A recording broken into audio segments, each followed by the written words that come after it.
خلافت کے زوال سب سے بڑا نقصان یہ ہوا ہے کہ مسجد کا ادارہ اپنی اس عظمت اور اپنے اس مقام سے نیچے آ گیا۔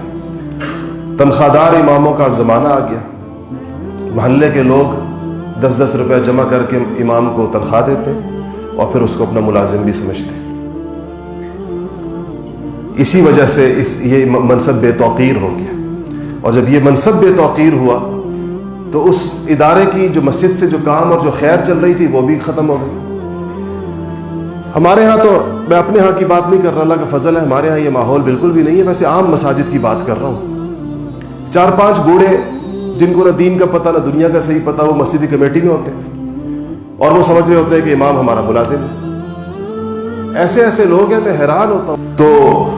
یہ تو بے توقیر ہو گیا ادارہ، مسجد کا ادارہ، اس لیے کہ یہ تھی اصل جگہ تھی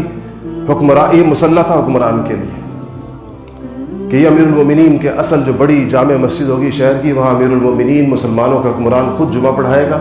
خود نمازیں پڑھائے گا، خود فجر کی نماز پڑھائے گا، اور مسجد ہی اس سے ملنے کی سب سے بہترین جگہ ہوگی۔ اب ہمارے حکمرانوں کا مسجدوں سے کیا تعلق رہ گیا آپ خود جانتے ہیں۔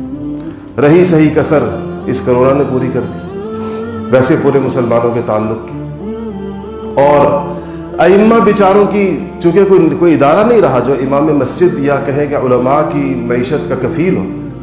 تو ظاہر بات ہے مسلمانوں نے اپنے طور پر مسجدیں بنائی، اپنے طور پر چلا رہے ہیں اس کو۔ اس میں امام کا جو منصب ہے وہ یہ نہیں ہے کہ وہ کسی کی پرواہ کرے گا دین کے معاملات کے اندر، بالکل یہ امام کے منصب کے خلاف ہے کہ وہ کسی کے ماتھے کو دیکھے گا کہ کون کیا سوچ رہا ہے، کون کیا کہتا ہے، کس کے دل۔ بالکل اس کو لا یخافون لومۃ لائم،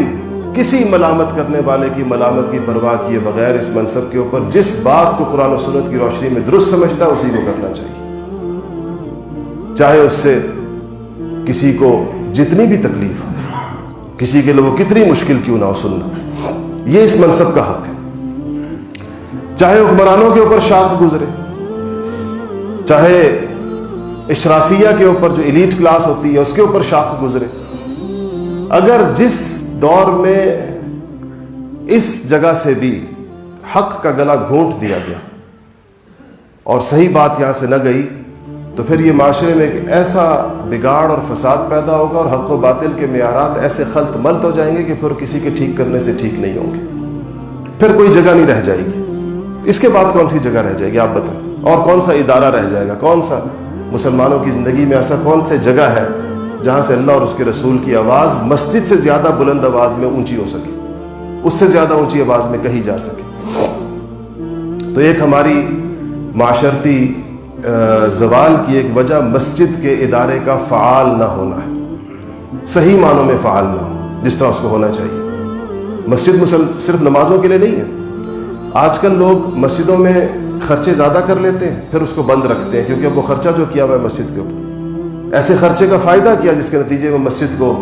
بند کرنے کی نوبت آئے۔ نہ لگائیں ایسی مسجد میں وہ ساری چیزیں جس کے چوری ہونے کا خدشہ ہوتا، اور مسجد مسلمانوں کے تعلیم و تعلم کے کاموں کے لیے ہر جگہ 24 گھنٹے کھلی رہنی چاہیے، سارا دن اس کے اندر تعلیم و تعلم کے کام ہونے چاہیے، پڑھنے پڑھانے کا کام ہو، ذکر اذکار کے کام ہو، اللہ کی طرف لوگوں کو بلایا جا رہا ہو، جو جس وقت فارغ ہو